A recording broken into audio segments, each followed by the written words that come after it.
Yes, thank you very much, Mr. Chairman. I would, and thank you, Senator Inhofe, for holding this hearing on the next highway authorization bill. Today, I'm honored to have join us the Director of the Wyoming Department of Transportation. His name is John Cox. But John is not your traditional Department of Transportation Director.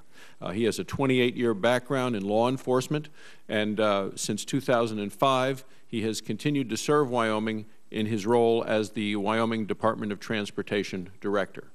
John is so respected in Wyoming that he was first appointed to this position by a Democrat governor, Dave Friedenthal, and then recently reappointed by our new Republican governor, Matt Mead.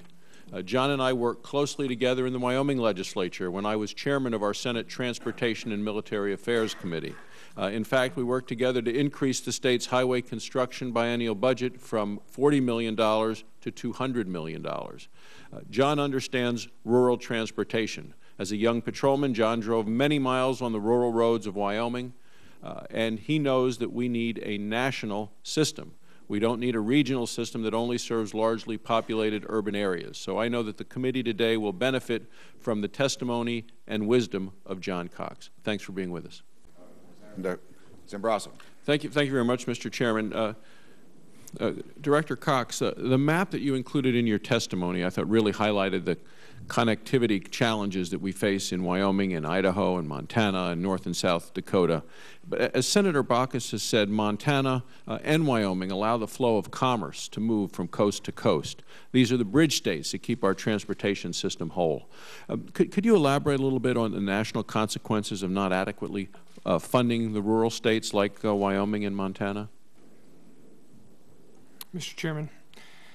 Senator Barrasso, first of all, I guess I would start by saying that Wyoming historically is, like many other states, I think, very dependent on federal funding to take care of particularly the interstate highways.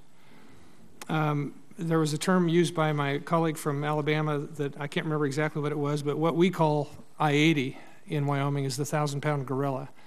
The fact is that, and this is established study, the fact is that I-80 would take all of our federal funding. If federal funding remained flat for the next 25 years, I-80 would take all of the federal funding that Wyoming receives to preserve it in its present condition without adding bridges, without adding off-ramps and on-ramps, without any notion of capacity addition or anything like that.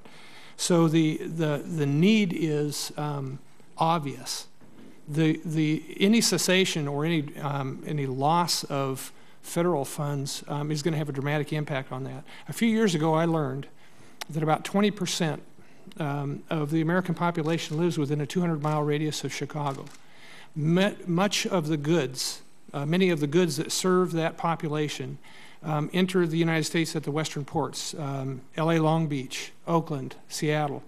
Most of those goods travel by rail and by highway across the rural states in order to get to that 20% of the U.S. population and more, and it spreads out from there.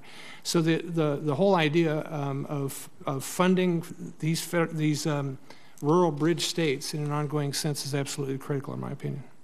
You testified that there was a time when the Federal Highway Administration was truly a resource for the states and the Departments of Transportation and for contractors. But over the past years, the highway program has become more and more complicated. Red tape continues to slow projects, and that, of course, drives up the costs. There are so many things, I think, that Washington gets wrong, states get right. Can you talk a little bit about a few of the areas where federal regulations could be maybe scaled back to allow the highway dollars to go further?